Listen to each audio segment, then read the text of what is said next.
Donc en fait, j'ai voulu faire cette petite vidéo ce soir pour vous annoncer tout un tas de petites choses. On me voit, c'est bon, ça marche. Donc je disais que Wild Crow était sorti jeudi et que j'ai eu l'énorme surprise de voir que vous lui avez réservé un accueil vraiment au top. Mais au top, de chez au top. Je m'attendais vraiment pas à ce qu'il ait cet accueil si chaleureux parce que vraiment tous vos retours sont super bons.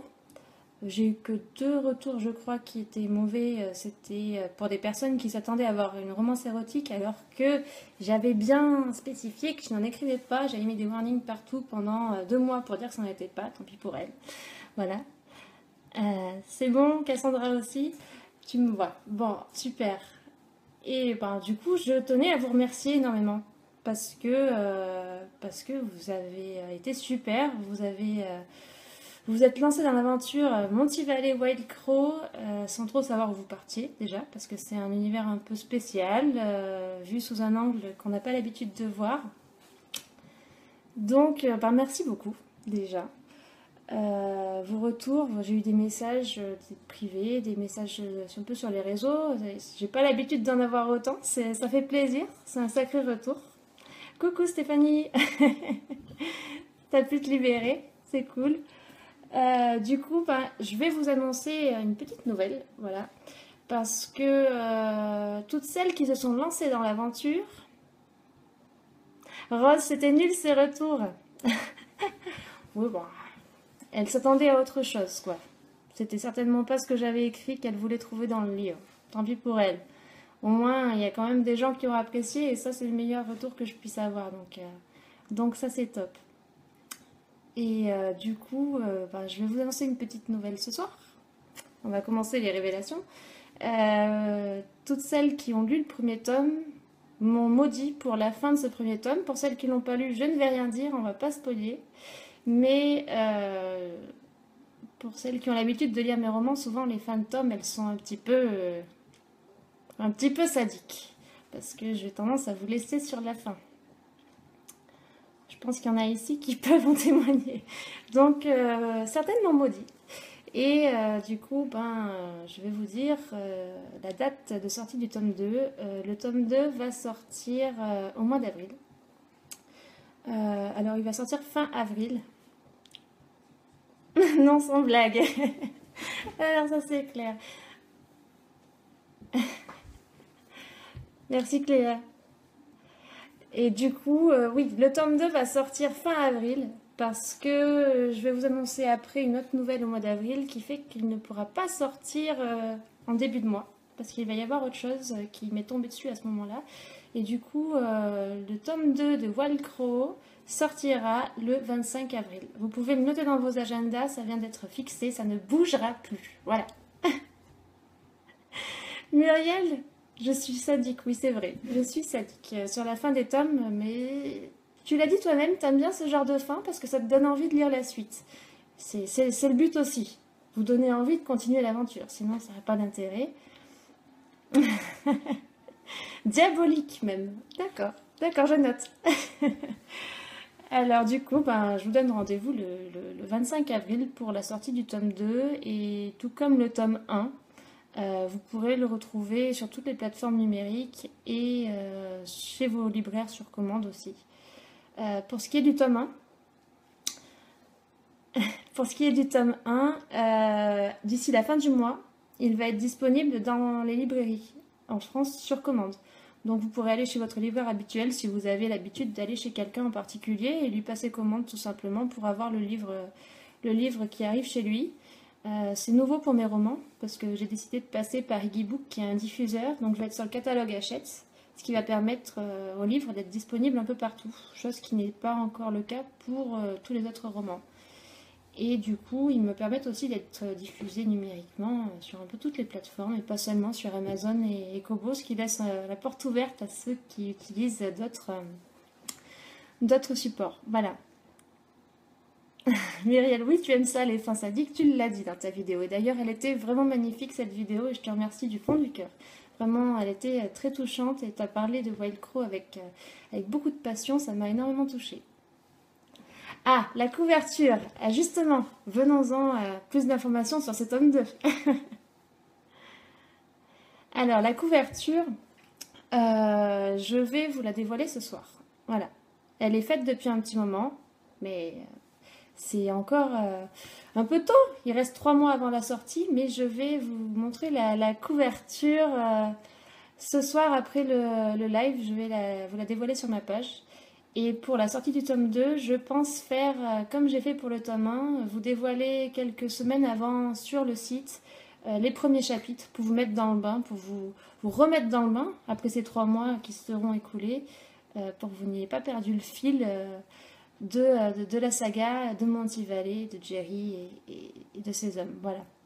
Donc je ne peux pas vous dire à partir de quand, parce que ça va dépendre aussi du délai qu'on va prendre pour les corrections. Jess, elle a déjà vu la couverture en tant que bêta lectrice, donc elle vous dit qu'elle est très belle. Vous en jugerez par vous-même ce soir, vous me direz ce que vous en pensez. Elle révèle quelques petites surprises, cette couverture, et je pense qu'elle va en faire jaser plus d'une, parce que vous allez vous poser des questions. Du coup, oui, ce tome 2, je ne peux pas vous dire quand est-ce qu'on va commencer à mettre les extraits en ligne, mais parce que ça va dépendre du temps qu'on va prendre à corriger. Là, je suis, on va dire, aux 3/4 de l'écriture du tome 2. Mes bêta lectrices corrigent tous les jours un chapitre en moyenne. Un peu moins en ce moment parce qu'avec la sortie, ça me prend un peu plus de temps, donc j'ai moins de temps pour écrire. Donc, ouais, on va prendre, je pense, le temps de corriger jusqu'à, à mon avis, fin février. Et là, je vais soumettre le livre ensuite à Iggy Book, parce qu'il leur faut 6 semaines, le temps de diffuser tout ça. Donc voilà, pour qu'il soit prêt le 25 avril, entre vos mains. Voilà. Et du coup, vous allez voir la couverture ce soir sur la page. Mais je vais vous donner le titre tout de suite. Voilà. Et ce titre va peut-être en faire jaser aussi plus d'une. Le tome 2 s'intitulera Révélation, au singulier. Voilà, comme Addiction était au singulier, le tome 2 va s'appeler Révélation. Donc, je ne vous en dirai pas plus. Quelle révélation, sur qui voilà, vous avez 3 mois pour vous faire un petit rapport dans votre tête et essayer d'imaginer la suite. Je pense que de toute façon, ça risque de vous surprendre. La suite risque de vous surprendre parce que j'ai volontairement semé le doute dans les esprits et j'espère qu'il va vous surprendre. Voilà. Tout ce que je peux vous dire, c'est que pour celles qui pensaient qu'il n'y avait pas assez de romance peut-être dans le premier tome, c'est vrai, elle est très très peu présente parce que Jo arrive, elle doit prendre ses marques dans un nouveau monde, elle découvre tout le monde, elle porte le deuil de sa mère, elle arrive dans un endroit qui est assez brut quand même, donc il lui faut le temps de s'adapter. Donc moi c'est pour ça que je n'ai pas souhaité démarrer de romance trop tôt dans la saga. Je préfère prendre le temps de la développer et de construire quelque chose de fort, de solide qui j'espère vous prendra aux tripes. Et ça va se faire progressivement sur toute la saga, mais je peux d'ores et déjà vous dire que dans le tome 2, on va rentrer un peu plus dans le vif du sujet et que les petits cœurs vont palpiter quand même un petit peu. Je ne sais pas ce qu'en pensent les bêta lectrices. Jess, Lizzie, je vois que vous êtes là. Je pense que vous avez une vision un peu plus globale du texte parce que il faut savoir qu'elles sont bien en avance sur vous. Elles ont bientôt fini le tome 2, donc elles en savent beaucoup. Si vous voulez les kidnapper pour leur extirper les informations, voilà, c'est elles qu'il faut kidnapper. Voilà pour ce tome 2. Je voulais vous remercier et du coup pour le faire, je vais vous faire gagner un petit quelque chose. J'ai des petits badges Wild Crow à l'effigie du club et les marque-pages Wild Crow. Et à la fin de la vidéo, quand on aura terminé le live, je vais noter les noms de tous les participants et puis on va faire un tirage au sort et 3 d'entre vous gagneront un badge et un marque-page et l'une d'entre vous gagnera l'e-book du tome 1. Voilà. J'espère que ça vous plaira. Muriel va lancer une opération kidnapping. Attention les filles, vous allez avoir une vie un peu mouvementée à l'image des Des bikers de Monty-Valley, si on en croit les commentaires. Rose, elle est basque, elle connaît plein de trucs pour faire parler les gens. D'accord. Moi, je suis responsable de rien. Je dis tout de suite, je suis responsable de rien. Bon, alors on a fait le point pour Wild Crow. Maintenant, on va passer à un autre projet qui, pour certaines, est attendu. C'est un autre genre, c'est pas la romance contemporaine, c'est Eden, qui est publié chez Milady. Eden qui va voir son dernier volet sortir cette année. Donc on va terminer la trilogie. Pour ceux qui ne connaissent pas Eden, c'est une dystopie. Il y a de la romance, de l'aventure, ça se passe dans un monde futuriste et ça pourrait s'apparenter à des univers comme celui de Divergente ou d'Hunger Games. Voilà. Donc c'est en 3 tomes, publié aux éditions Milady. Et le dernier tome, je viens d'avoir la date ce week-end, donc je vais vous la dévoiler aussi, sortira le 11 avril. Voilà pourquoi j'ai dû décaler ce qui était prévu pour la sortie de Wild Crow tome 2. Donc, le 11 avril, Eden tome 3 et le 25 avril, Wild Crow tome 2. Donc, ça va être un mois d'avril très mouvementé, mais tant mieux. Moi, j'adore ça. Ça me va bien. Voilà. Donc, Eden tome 3, lui, va s'intituler Sur les ruines du passé. Je vous laisse imaginer la suite. Pour celles qui ont déjà lu les 2 premiers tomes, encore un deuxième tome qui finit sur une fin un peu sadique, dirons-nous. Donc, sur les ruines du passé, avec les révélations qu'il y a eu à la fin du tome 2, je n'en dirai pas plus, nos héros vont être amenés à revenir au point de départ. Et ça va être un tome où la romance va être beaucoup plus présente pour finir cette trilogie. C'est monté très progressivement, comme ça va être le cas pour Wild Crow, et elle va vraiment s'exprimer. Il va y avoir beaucoup d'émotions fortes. Il va y avoir des pleurs, des rires et beaucoup d'amour. Voilà, donc pour ça, je vous donne rendez-vous le 11 avril sur les ruines du passé. Clélia, Taldor, Eden. Merci. Et oui, et encore une fois, les bêta-lectrices ont lu Eden avant vous, donc elles connaissent le final. Peut-être pas tel qui va sortir, parce que c'est vrai qu'avec Milady, il y a un gros travail de reprise de texte derrière. On essaie de rendre le meilleur possible à partir d'un texte, donc on a beaucoup de boulot, on change pas mal de choses. Mais voilà, elles connaissent déjà tout. Donc pour Eden, voilà ce que je voulais vous dire. Et on va en venir à la première saga que certains ont connue, qui remonte 2016. Cette saga, c'est Les Passeurs de Lumière, voilà, que j'ai signé chez Rainbow. Certains d'entre vous... Coucou Jordan. Justement, je parlais de la saga chez Rainbow, tiens. Du coup, cette saga que j'ai signée chez Rainbow, peut-être que certains ont suivi, c'était assez compliqué, on va dire. Il y a eu des rapports assez compliqués, sans rentrer dans les détails. Et ça fait un petit moment que j'espère pouvoir récupérer mes droits sur cette saga, parce que j'aimerais la retravailler. Mon préféré, c'est Jared. Je crois que Jared, c'est le préféré de beaucoup de monde dans la saga. Stéphanie. Et du coup, je veux la retravailler. Je voudrais sortir une intégrale. Je voudrais vraiment tout revoir dans cette saga de A à Z, parce qu'il y a beaucoup de travail qui n'a pas été fait correctement, à mon sens.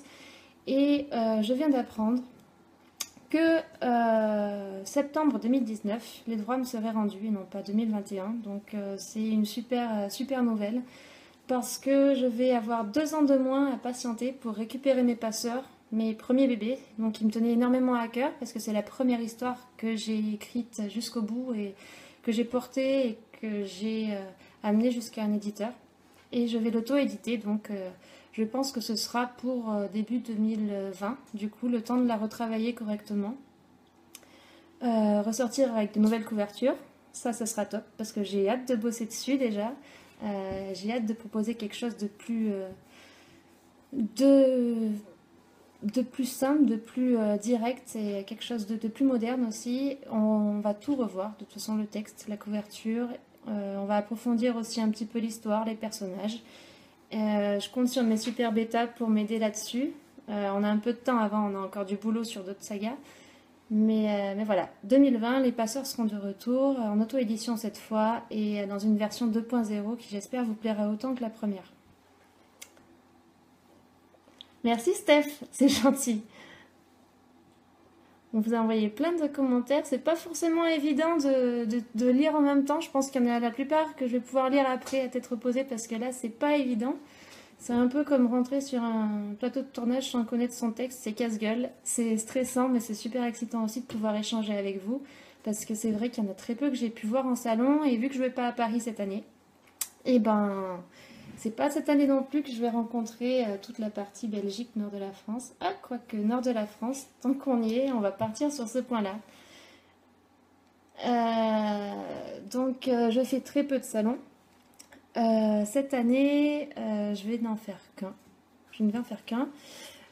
J'ai appris ce week-end que j'étais invitée au salon des Aliénales qui va se passer juste à côté de Lille le 6 octobre. Donc c'est assez loin de chez moi, il y a 5-6 heures de route.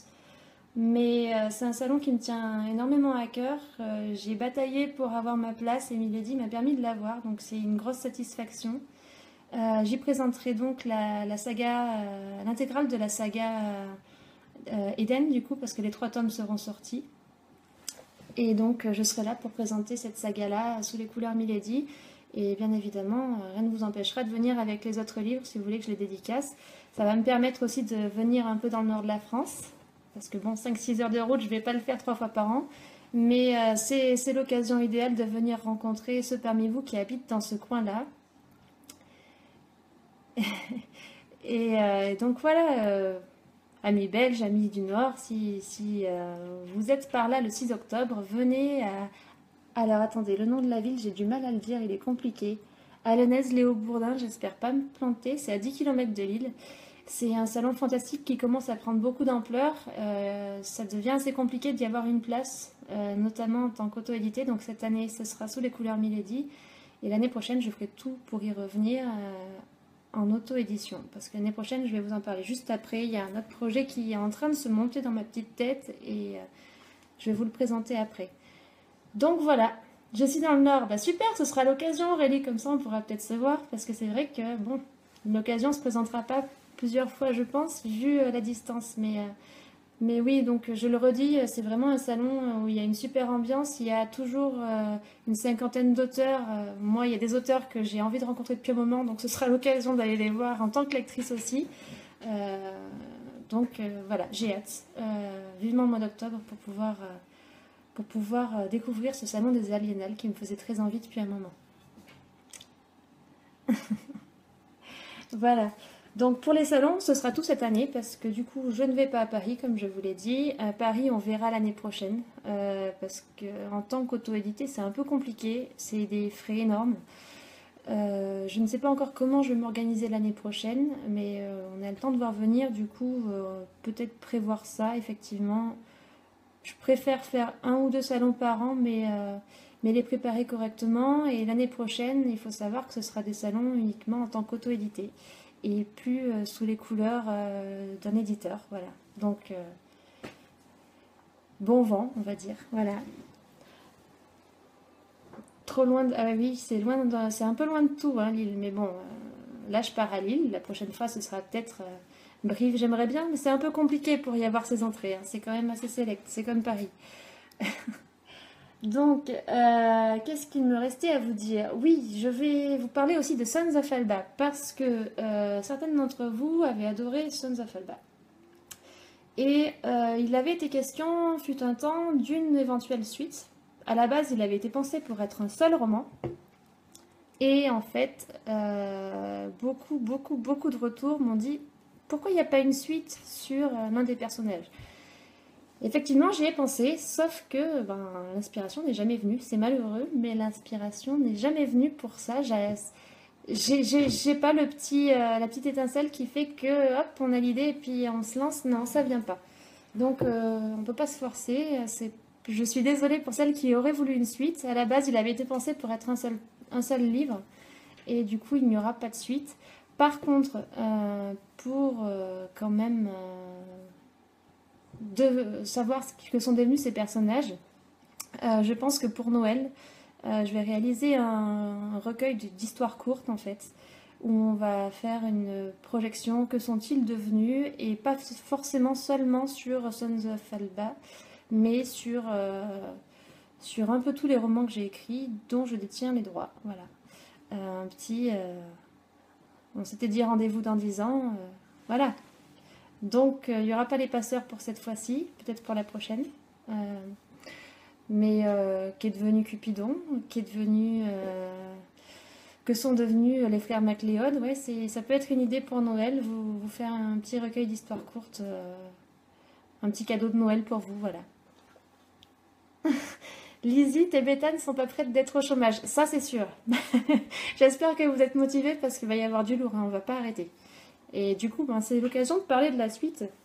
Je vous ai parlé du coup de Wild Crow qui sera en 4 tomes et qui, je l'espère, si tout va bien, s'il n'y a pas d'événement qui vient tout chambouler dans mon quotidien, à l'heure actuelle, je ne travaille pas. Si je venais à travailler, c'est sûr que le rythme d'écriture ne serait plus le même, forcément.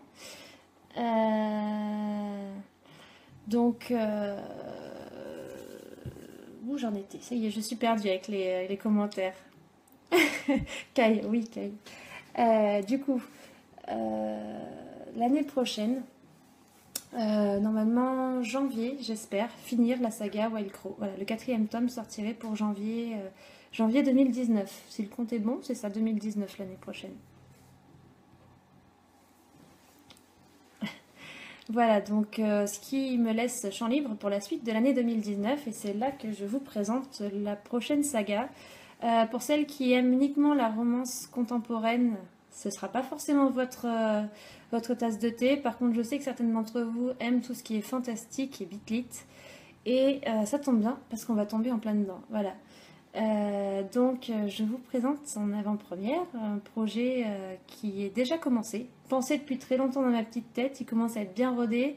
L'écriture du tome 1 avait été commencée juste avant que j'attaque Wild Crow. Je sais où je vais. Donc, ça s'appellera Miss Jones. Miss Jones, qui sera une enquêtrice un peu spéciale, diplômée de faculté en forces occultes. Et oui. Et avec un dégoût prononcé pour tout ce qui est vampire et bête de ce genre, parce qu'elle a un passé qui fait que c'est incompatible avec sa vision du monde. Et il va y avoir toute une histoire autour de ça. J'ai choisi un personnage haut en couleur. C'est un peu comme si vous croisiez... vous preniez un gène de chacun des personnages. On va imaginer... Charlie Davidson en plus coriace encore. Avec un tempérament version Anita Blake, avec beaucoup d'humour et évidemment de la romance, des beaux vampires, forcément en bitlit. Non, c'est un univers qui va être assez complexe parce que, comme toujours, j'aime pas faire les choses simplement et j'aime pas reproduire ce qui a déjà été fait. Mrs. Jones par Béline, oui c'est un peu ça, Miss Jones, Harper Jones de son nom, Harper Jones, détective un peu spécial. Donc j'aime pas faire les choses qui ont déjà été faites, j'essaie toujours de mettre un petit peu ma griffe et du coup il va y avoir plusieurs éléments qui vont rentrer en compte pour créer non pas juste un roman mais vraiment tout un univers propre à Harper Jones, parce que c'est ce que j'aime faire en général, vous l'avez déjà remarqué. J'adore Charlie, moi aussi, j'adore. J'ai avalé les 11 tomes en 3 mois je crois, vivement les 12. Alors mon imagination c'est un sacré bazar, vous pensez que c'est un atout, mais je vous assure que pour les gens qui me supportent au quotidien c'est pas toujours évident. Des fois hop je disparais, je regarde en face mais je suis plus là, il y a du monde dans la tête, je pense tout le temps, vous voyez je parle tout le temps, un vrai moulin à parole, timide mais pipelette, voilà. Lily, apparemment tu aimes les vampires, tant mieux, parce que du coup, oui, pour en revenir à Harper Jones, l'année 2020 sera sous ces couleurs-là. On finit 2019. Ça y est, si je m'en mêle les pinceaux, on va pas y arriver. L'année 2019, je finis Wild Crow en janvier et on enchaîne avec Harper Jones, qui sera en 2 ou 3 tomes. Ça reste à voir. Voilà. Donc ça fera une belle année 2019, déjà bien remplie encore une fois, avec normalement 4 sorties, 3 ou 4 selon le nombre de tomes que fera la saga Harper Jones.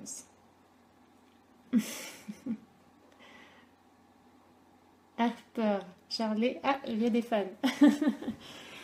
Et c'est pas tout, donc je vais terminer pour ce qui est des projets avec ça, celui-ci. Alors, parce que je pense que pour tous les auteurs c'est pareil, ça fuse dans tous les sens là-dedans, il suffit qu'on aille se coucher pour que des petites lampes s'allument partout, on pense au roman de la journée, qu'on est en train d'écrire, comment on va le...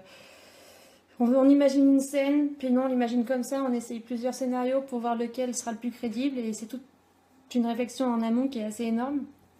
Et en plus de ça, il y a des nouvelles idées qui viennent se coller par-dessus, et du coup on se retrouve vite avec des piles de livres, non pas à lire, mais à écrire, et on n'a pas assez de temps pour le faire. Donc oui, il y a des projets mûris dans ma tête, j'en ai encore un, qui du coup sera reporté, celui-ci... pour 2020, donc 2020, on va avoir la réédition effectivement de la saga des Passeurs de Lumière, et on va avoir ce projet-ci qui sera pour une fois un roman unique. Voilà, après deux grosses sagas, ce sera peut-être pas plus mal de faire un peu de cours, je sais pas, mais en tout cas un seul tome.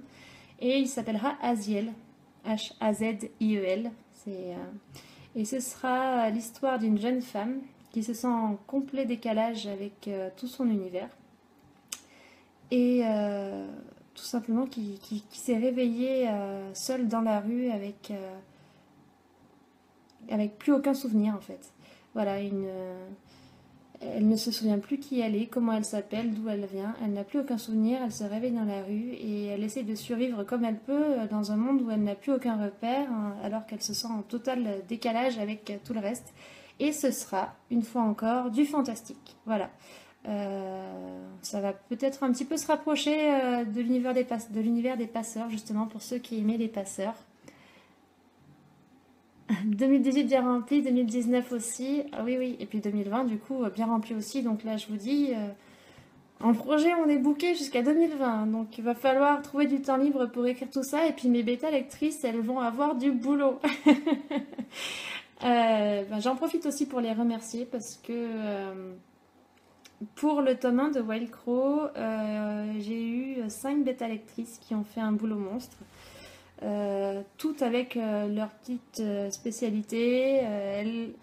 Chacune relève des choses différentes. Voilà. Et c'est grâce à elles que j'ai pu amener ce livre à être un peu plus approfondi, mieux corrigé aussi. 5 bêta-lectrices, et j'oublie aussi Touche de Grenadine qui est venue s'ajouter à la fin pour faire une relecture finale. Voilà. Donc c'est un travail monstre. Écrire, c'est une chose. Moi, en général, j'écris assez vite par rapport à d'autres parce que simplement, je mûris l'idée pendant des mois dans ma tête avant de me mettre à écrire. Donc, une fois que je m'y mets, je sais où je vais, j'ai les grandes lignes, ça va assez vite. Mais ce qui est bien plus long à faire, c'est le travail derrière qui, lui, est conséquent. On ne s'imagine pas vraiment tout le travail qui est en coulisses et toutes les petites mains qui viennent se coller pour filer un coup de main, justement, très gentiment. Parce que sans les bêta-lectrices, je ne sais pas comment je ferais. Et elles sont au top. Et j'ai une petite pensée pour Jess, Lizzie et Nat qui me suivent depuis le tout début. Et on fait vraiment une belle équipe parce que on est complémentaires. Il y a une super ambiance et ça fait 2 ans que ça dure. Voilà. Et ça fonctionne très bien comme ça et c'est très très bien. Et pour Wild Crow 1, donc il y avait Diana et Cécile qui étaient là aussi pour m'aider. Donc merci à vous deux aussi. C'était vraiment un travail monumental, mais je pense que ça en valait la peine quand on voit les résultats et vos avis sur les retours. Merci les filles. Donc voilà pour les projets. 2018, 2019, 2020, c'est bouclé. 2021, on va laisser en pause parce que d'ici là, il y aura de nouveaux... Des projets qui vont mûrir dans ma tête, je vais plus savoir comment les organiser, donc voilà. Déjà là, quand on aura fait ça, on en aura fait un bon bout.